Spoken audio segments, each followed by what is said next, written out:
दोस्तों great morning, Bhupesh आनंद आज lecture number 8 के साथ मैं आपके सामने आया हूं और we are doing multiple choice questions. Hope you have already tried it. बेटे पहले से ट्राई करना कंपलसरी है क्योंकि बिकॉज द लॉजिक्स जो एक्सप्लेनेशन मैं बताऊंगा वो ज़्यादा समझ आएंगी। तो प्लीज़ निकाल लीजिए, प्लीज़ निकालिए दोस्तों अपना एग्जामिनेशन किट और एग्जामिनेशन किट में आ जाइए।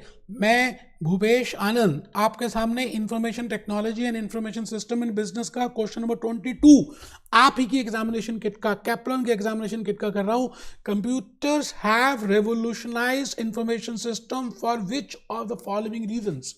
अब बेटे यहां पर कंप्यूटर्स के बेनिफिट्स की बात हो रही है, that what are the benefits of computerisation.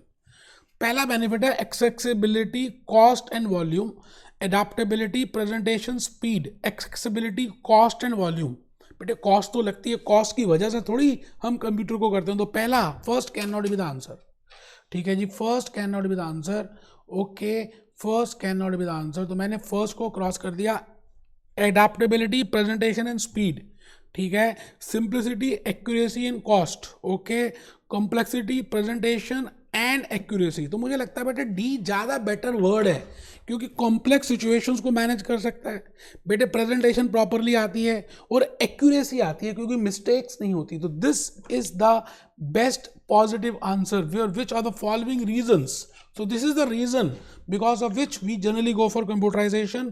Which of the following is an advantage of cloud computing? बेटे cloud computing का मतलब आपको पता ही है, बादलों की बात कर रहे हैं हम, बादलों की बात कर रहे हैं। और आइए जी, क्लाउड कंप्यूटिंग में scalability, reliance on a third party, potential job losses, contract management.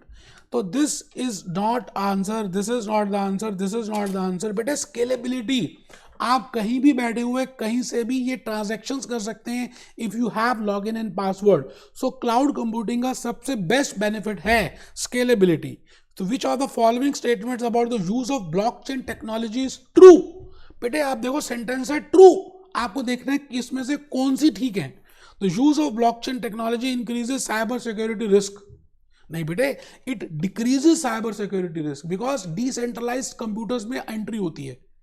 A publicly available blockchain is less secure than a private blockchain। नहीं बेटे ये भी कुछ ऐसा नहीं है, हमने पढ़ा ही नहीं कुछ पब्लिकली ब्लॉकचेन और private blockchain. The verification of transaction in blockchain is carried out by computers। बेटे this is the best advantage because the entries in different computers, so verification check हो सकती है। blockchain can also be used in financial sector। बेटे कहीं भी use कर सकते हैं। so this is also not correct। तो मैंने आपको बता ही दिया कौन सा करेक्ट है। which of the following statements are correct? Decision support system, बेटे डिसीजन सपोर्ट सिस्टम से आप डिसीजंस ले सकते हैं।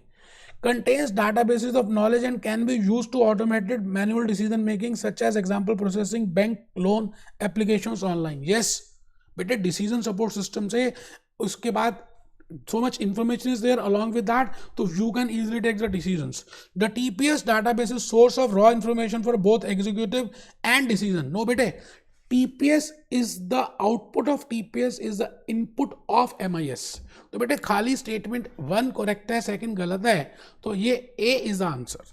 ठीक है जी, तो मैं आगे आ गया जी। क्वेश्चन नंबर 26 स्टेक होल्डर्स का है। तो पहले आप स्टेक होल्डर्स के कंसेप्ट को समझ लें, उसके बाद इसमें आए be happy, B jolly, B cheerful.